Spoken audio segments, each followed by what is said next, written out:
नमस्कार मंडळी, लय भारी किचनमध्ये तुम्हा सर्वांचं खूप खूप स्वागत आहे। आज मी घेऊन आलेली आहे आळूच्या पानांची एक नवीन रेसिपी। खूप वेळेस आपण आळू वडी खाल्लेली असेल, आज नवीन पद्धतीने आळूच्या पानांचे पकोडे कसे बनवायचे ते मी दाखवणार आहे। चॅनलवर नवीन असाल तर चॅनलला सबस्क्राइब करा आणि व्हिडिओला लाईक करा प्लीज, आणि व्हिडिओ शेअर करा आणि व्हिडिओ शेवटपर्यंत पहा। चला तर रेसिपीला सुरुवात करूया। चला तर आळू वडी कशी कट करून घ्यायची ती मी दाखवते।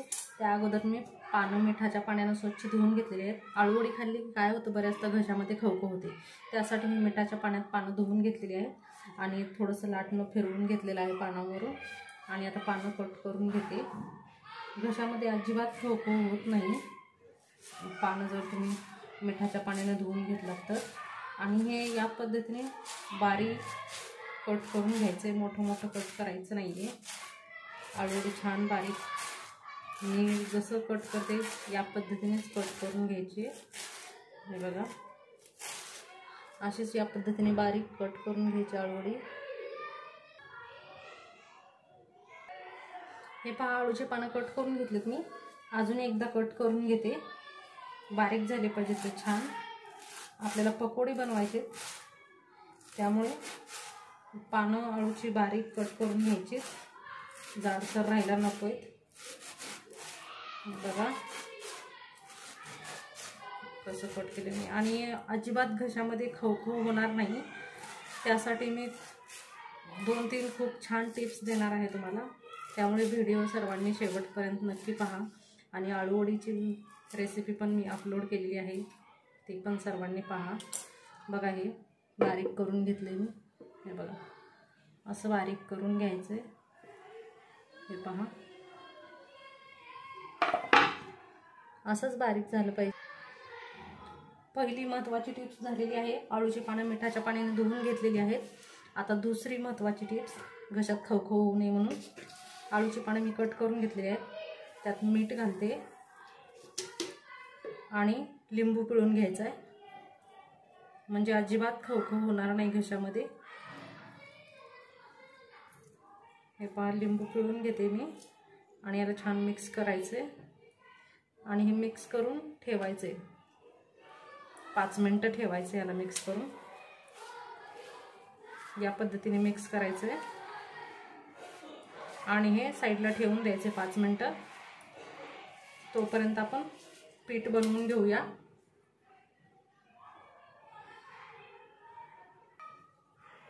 आता ही आळूची पानं साईडला ठेवून देऊ आणि पीठ कालवून घेऊया पकोडे बनवण्यासाठी। 1 वाटी बेसन घेतले मी इथे, 1 वाटी बेसन भरपूर होतं। त्यात लसूण आणि मिरचीचा बारीक पेस्ट बनवून घेतली मी। 4 मिरच्या घातलेल्या आहेत आणि 5-6 लसूणच्या पाकळ्या घातलेल्या आहेत। तिखट तुमच्या आवडीनुसार तुम्ही जसं हवं तसं घालू शकता।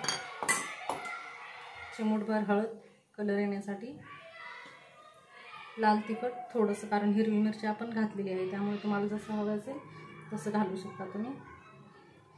धना पावडर 1 चमचा, चिमूटभर हिंग घालूया, चिमूटभरच घालते मी, अगदी थोडंसं हिंग।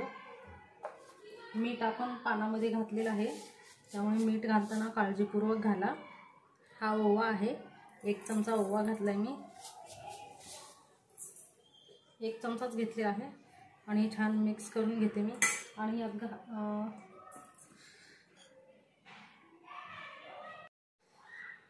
घालते मी 1 चमचा तीळ। आता छान पेस्ट बनवून घ्यायची याची। पाणी थोडं थोडं घालायचं आहे, एकदम जास्त पाणी घालायचं नाही आहे, कारण मग एकदम पाणी घातलं तर पीठ मग पातळ होईल आणि जास्त पातळ पीठ बनवायचं नाही आपल्याला, मीडियम साईजचं हवं आहे पीठ, त्यामुळे पाणी थोडं थोडं घाला, एकदम जास्त नका घालू। पिठाच्या गाठी व्हायला नको आहेत। आणि आळू वड्या जर तुम्हाला क्रंची हव्या असतील, क्रिस्पी, अजून अशा तर क्रिस्पी होतातच, अजून हव्या असतील तर 1 चमचा तुम्ही तांदळाचं पीठ घालू शकता।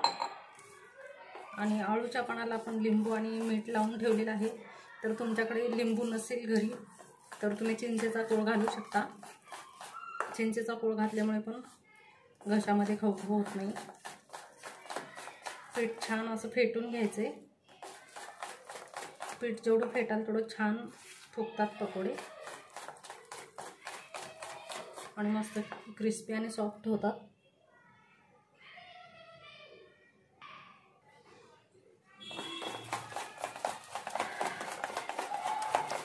पीठ छान फेटून घ्यायचे. पीठ जेवढं छान फेटलं जाईल तेवढं छान पकोडे फुगतील.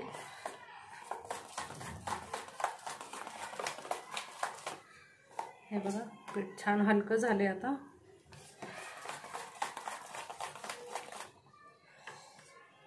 यात घालून घेऊया आळूचे पानं. मी मीठ टाकलेलं नाही पिठामध्ये, कारण आपण पानांमध्ये मीठ टाकलेलं आहे, त्यामुळे खरट होण्याची शक्यता असते. आता ही पानं सॉफ्ट झालेली आहेत बघा.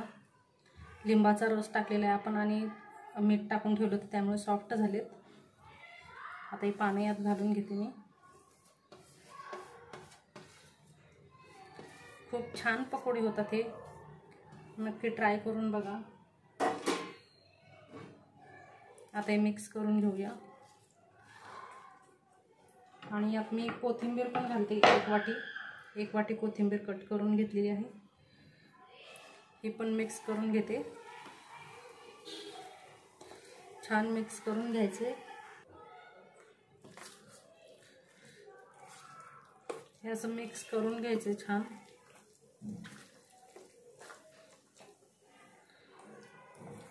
हे बघा कसं झाले मिश्रण. बघा असंच व्हायला हवं. जास्त पातळही नको आणि जास्त घट्ट पण व्हायला नको. ह्या पद्धतीने झालं पाहिजे.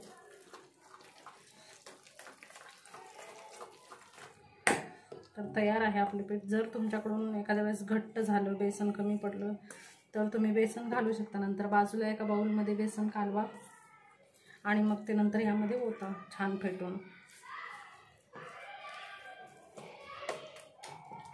बॅटर तयार आहे आपलं. मी इथे 2 ग्लास घेतलेत आणि ऑइल आहे. हे तेल या ग्लासला लावून घेऊया छान.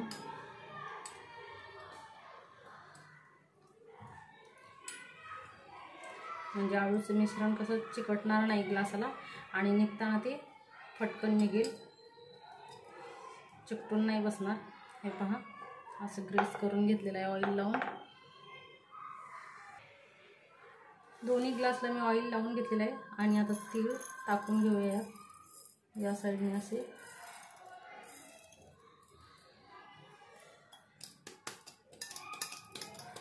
साईडने पण असे लावून घ्यायचे आहेत. दुसऱ्या ग्लासला पण मी लावून, हे पहा ग्लासला तीळ लावून घेतलेले आहेत या पद्धतीने पूर्ण साईडने पण.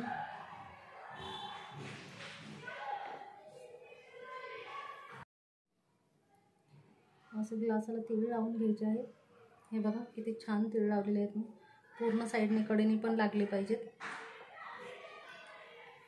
आता यामध्ये घालून घेऊया बनवलेलं मिश्रण. बघा खूप पातळही नाही आणि खूप घट्टही नाही आहे.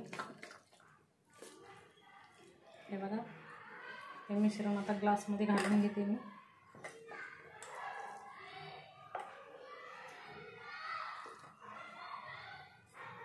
अशा प्रकारे ग्लासमध्ये घालून घ्यायचे मिश्रण. 2 ग्लासमध्ये बसून जाईल आपलं मिश्रण हे. आणि ग्लास पूर्ण नाही भरायचा, कारण ते फुगणार आहे आणखीन, त्यामुळे ग्लास एवढाच भरायचा आहे, याच्यावरती नाही भरायचं. हे पहा आपलं सर्व मिश्रण बसलेलं आहे ह्या ग्लासमध्ये आणि ग्लास मी अशा पद्धतीने भरून घेतलेले आहे. आता त्याच्यावरती थोडेसे तीळ टाकूया आपण वरच्या साईडने. खूप छान दिसतं तीळ टाकल्याने आणि टेस्ट छान येते.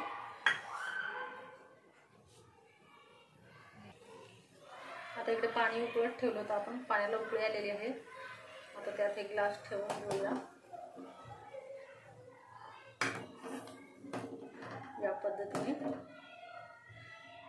हे बघा बसलेले आहेत ग्लास आणि यावर झाकण ठेवायचं आहे आणि 15 मिनिटं वाफवून घ्यायचं. 15 मिनिटं झालेले आहेत आणि मी वरचं ढक्कन चेंज केलं कारण खूप छान फुगलेल्या आहेत वड्या, त्याच्यामुळे मी ढक्कन चेंज केलं. हे पहा, अर्धाच ग्लास होता बघा, ग्लास पूर्ण भरलेले आहेत. हे पहा.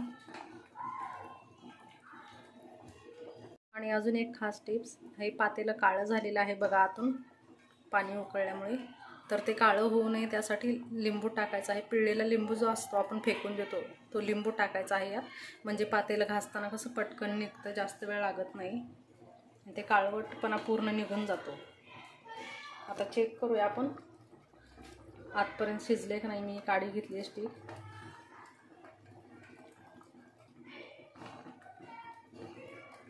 हे बघा शिजलेलं आहे पूर्ण आतपर्यंत, काढीला लागलेलं नाही काही बघा, मध्ये तर पूर्ण शिजलेलं आहे.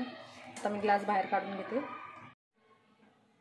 आता एक ग्लास छान थंड होऊ द्यायचे, गरम गरम नाही काढायचं, थंड होऊ देऊ आपण आणि मग काढूया. हे पहा ग्लास थंड झालेले आहेत. आता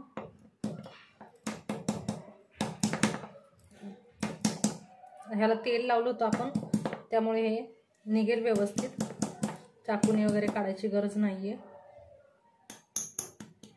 थोडं टॅप करायचं आहे वरून. हे पहा किती छान निघालेली आहे वडी, खूप मस्त निघाली बघा. ह्याला जाळी पण खूप छान पडली, दिसतच असेल तुम्हाला. हे पहा आतपर्यंत पूर्ण छान शिजले. हे बघा किती छान जाळी आली आहे. हे बघा खालून आणि वरचा भाग. आता दुसऱ्या ग्लासातली मी काढून घेते.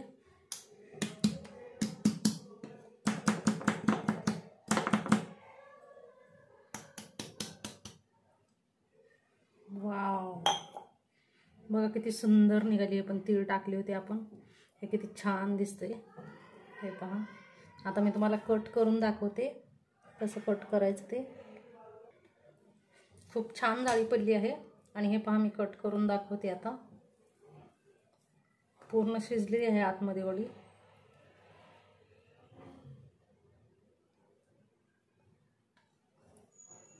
तुम्हाला जशा हवेत तशा वड्या तुम्ही पाडू शकता. हे बघा अजून थोडंसं गरमच आहे. हे पहा आतून पण पूर्ण शिजलेली आहे वडी. मी पूर्ण वड्या कट करून घेते. आणि अजून एक महत्त्वाची टिप्स, याच्या वड्या पाडताना तुम्हाला सावकाश पाडायच्यात, नाहीतर मग हे खूप फुगलेलं आहे ना, त्यामुळे असं कट होते. हे पहा, त्याच्यामुळे सावकाश वड्या पाडा आणि पूर्ण थंड होऊ द्या. हे गरम असतानाच केलं ना मी थोडंसं, म्हणून ही एक वडी कट झाली. हे पहा दोन्ही साईडने बघा. आता याला मी फ्राय करून घेते, त्यामुळे कट करताना थोडंसं दमाने आणि थंड झाल्यास कट करा. थंड झाल्यास कट केलं म्हणजे ते तुटणार नाही. त्याला फ्राय करून घेऊया. मी जास्त तेल टाकणार नाही, थोडंसंच तेल टाकलेलं आहे आणि शालो फ्राय करून घेऊया या पद्धतीने. तुम्हाला तळायचं असतील तरी तुम्ही डीप फ्राय करू शकता.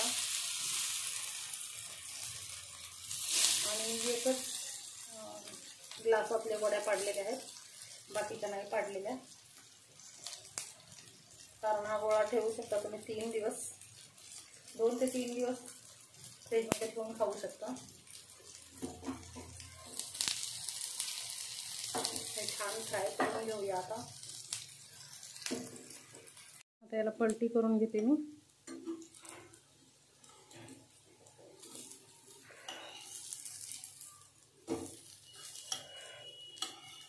खूप कमी तेल टाकलेलं आहे मी,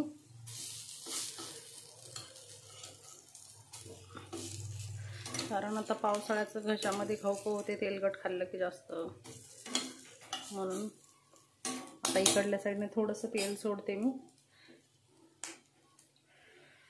जास्त नाही टाकणार, थोडंसंच टाकते.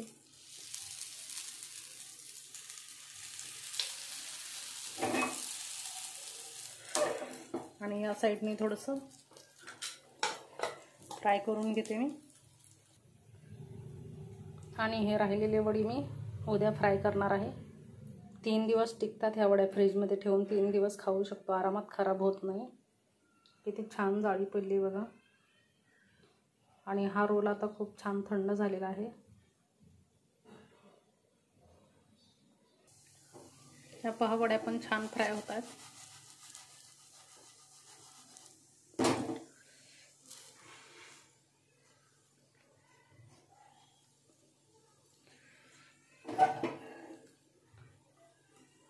हे पहा.